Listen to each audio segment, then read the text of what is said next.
ধরনের জয় উল্লাস আসলে চলছে। কঠিন প্রস্তুতি সহজ যুদ্ধ।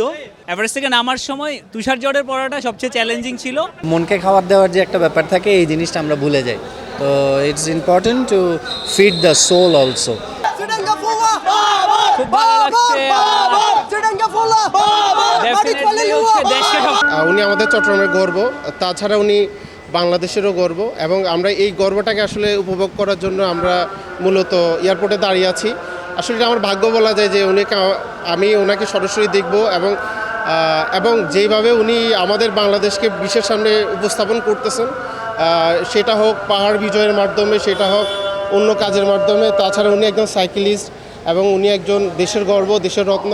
সো এই আসলে দেশের এই রত্নটাকে দেখার জন্যই যে টান, সেটা আমিও সেটা সবার সাথে উপভোগ করতে চাই, এবং এটাও করতে চাই একজন মানুষ কিভাবে এত দুর্যম পর্যায়ে গিয়েও দেশকে উপস্থাপন করতে পারে, আমাদের জাতীয় মানচিত্রকে সবার সামনে উপস্থাপন করছে এবং এভারেস্টের চূড়ায় বাংলাদেশের পতাকাকে নিয়ে যাচ্ছে। এটা আসলে আমাদের জন্য খুব গর্বের বিষয়। আর গর্বের বিষয় আরেকটা হচ্ছে, উনি আমাদের চট্টগ্রামের সন্তান। উনি পুরো পুরো পৃথিবীকে যেভাবে বাংলাদেশকে উপস্থাপন করছে, তাছাড়া উনি আমাদের একজন চট্টগ্রামের সন্তান হিসেবে বিশ্বের সামনে চট্টগ্রামকে উপস্থাপন করছে। এটা আমাদের নয়, এটা বাবর আলীর নয়, এটা হচ্ছে পুরো বাংলাদেশের জন্য একটা অর্জন। সো বাবর আলী এতটা অর্জন করে আজকে দেশে ফিরছে, আমরা রিয়েলি প্রাউড। এবং অনেকগুলো ফ্লাইট নিয়ে অনেকগুলো কমিউনিকেশন সমস্যা ছিল দুর্যোগপূর্ণ আবহাওয়ার জন্য, কিন্তু শেষ পর্যন্ত সে আজকে ফিরতে পারবে কিনা এটাও ডাউট ছিল আজকে সকালেও, কিন্তু শেষ পর্যন্ত সে ফিরতে পারতেছে, আমাদের খুব ভালো লাগতেছে। এর বাইরে হচ্ছে বাবর, আপনারা অভিযান সম্পর্কে অলরেডি জানেন, অভিযানের জন্য সে অনেক কষ্ট করেছে, ফান্ডিংয়ের জন্য অনেক ক্রাইসিস ছিল, সব ওভারকাম করে শেষ পর্যন্ত এগুলো এক একটা কিন্তু এক একটা এভারেস্ট।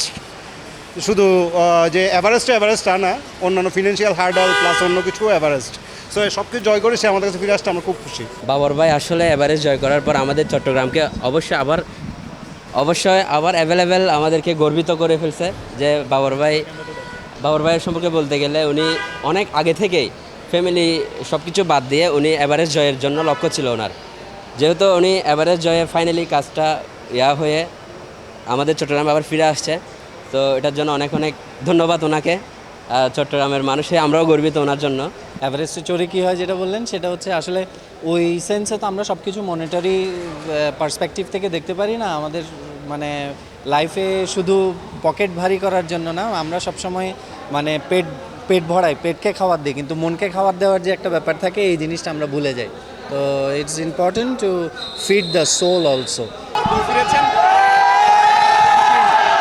তাকে নিয়ে যে জয় উল্লাস সেটি চলছে, এবং তার যারা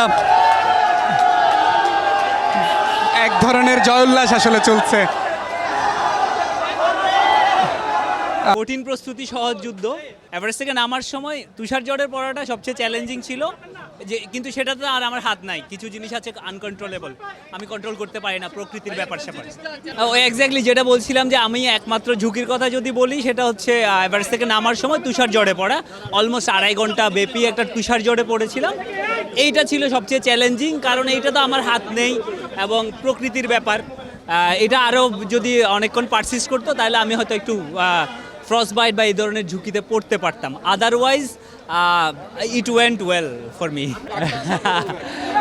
কাউকে আমি আসলে আমার এই যে এত লোকজন, আমার ক্লাব ভার্টিক্যাল রিভার্স, সর্বোপরি চট্টগ্রাম কঠিন প্রস্তুতি সহজ যুদ্ধ। I prepared well. আমার এই জন্য অনেক বেশি খুব কঠিন মনে হয় নাই আর কি। মানে এভারেস্টের ক্ষেত্রে সবাই হয়তো অনেক সুগার কোট করে বলে যে অনেক কঠিন। এভারেস্ট থেকে নামার সময় তুষার ঝড়ের পড়াটা সবচেয়ে চ্যালেঞ্জিং ছিল। খুবই দারুণ অভিজ্ঞতা, ভাষায় প্রকাশ করার মতন আর কি। দেশকে রিপ্রেজেন্ট করা, এটা সবসময় ফেরার সময়, এভারেস্ট থেকে ফেরার সময়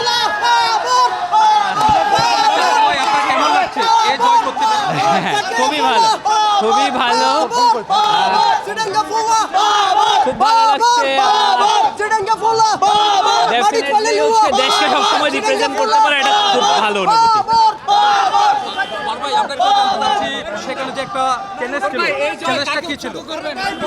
চ্যালেঞ্জ একই অভিযানে 2টা 8000 মিটার পর্বত হচ্ছে একটু মুশকিল আর কি সবসময়।